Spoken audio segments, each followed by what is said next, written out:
G'day Droidies, I'm Cosmic J. In this video I'm going to cover how to run a droid squad in Arena, GAC and TW to confidently counter G13 Sith Empire. If you've watched any of my vids, you know that I've been testing droids against the meta for quite some time. All previous variations gave mixed results, but I've finally come across one that is giving me super consistent wins. It's a hodgepodge droid compilation with a surprising amount of synergy. That is, IG-88 lead with BB-8, General Grievous, T3M4, and Imperial Probe Droid. Now, before I get into it, I'd like to give credit where credit's due. So I'm going to give a shout out to some of my fellow droid lovers. GoRoman86 from my own Arena shard was the first person I noticed to run this particular droid compilation. He coined the term suicide droids for this team and posted it on Reddit quite some time ago. Second shout out goes to Droid King from the Droid Discord server. He came up with kill order and basic strategy. And finally, a little Discord channel I like to hang out in, created by Farks and Pepsi, where we talk droid shop. Thanks guys, you've all been part of the creation of this video in one way or another. So let's break this strategy down. First we'll start with gear.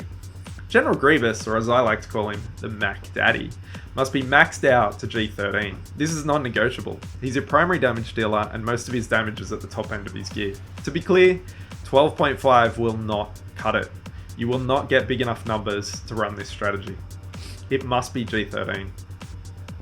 T3M4 must be at least G12. This guy needs to be a tank.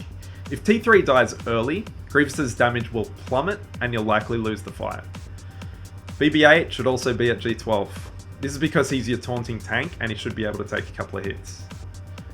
IG-88, you can probably get away with G11, but he does get an extra 10% potency from the multi-tool at G12, so it really depends on your mods with him. IPD, however, can be as low as G9.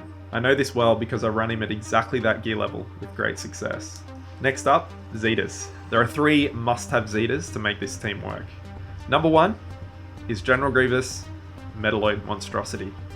This Zeta gives the Mac an immediate turn with fresh cooldowns when a droid ally dies. Number 2, T3M4's Combat Logic. This is because when T3 is active, this Zeta provides each droid with an extra 8% critical damage for each debuff on the enemy team. I'll give you a heads up, there's going to be a lot of debuffs. Number 3 is IPD's Imperial Logistics. While IPD is active, target locked enemies cannot gain buffs. There is one other Zeta that is nice to have, but is not completely necessary. That is T3M4's Master Gearhead. This one adds a little bit of extra damage by increasing the defense penetration of your droids. I'm not going to get into details here, but if you go with this Zeta, you'll also need T3's G12 Plus piece that adds armor penetration to get the most out of it. Alright, so let's get into how to mod your droids to make their Malak defenders cry real man tears. IPD should be going first at around 235 speed, and I also run him at 72% potency. IG-88, clock him just behind IPD at around 234.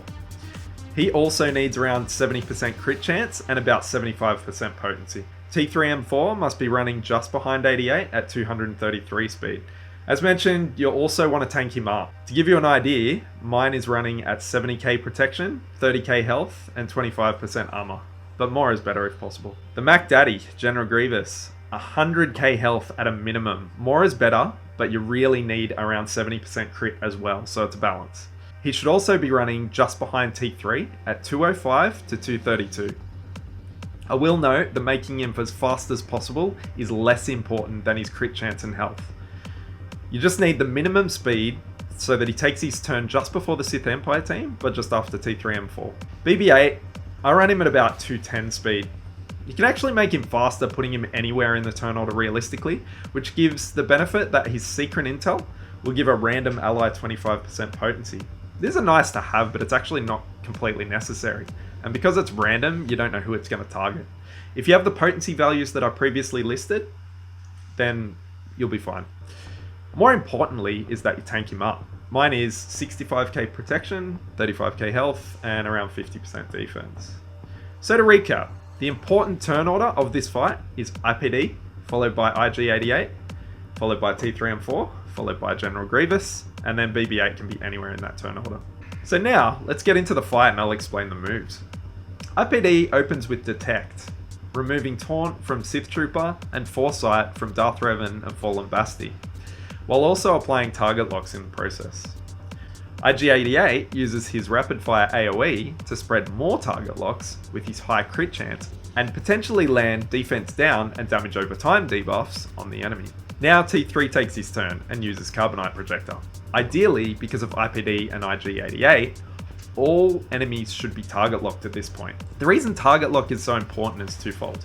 Firstly, because T3's debuffs can't be resisted if a unit is target locked, so you're going to land them regardless of T3's potency.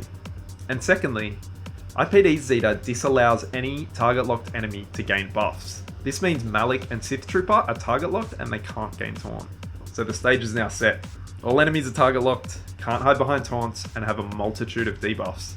Right now, they should be shitting their pants, because it's time for the Mac to lay down the smack. Here's where the strategy gets interesting. I'm going to get you to target Fallen Bastilla and use Skittering Horror. What the heck, Cosmic can do? The AoE is heaps better. Actually, in this case, it's not, and I'll tell you why. With Grievous modded for high crit chance, you'll almost guaranteed land a critical hit. And for each of those beautiful debuffs on the field, T3M4's combat logic is providing an extra 8% critical damage.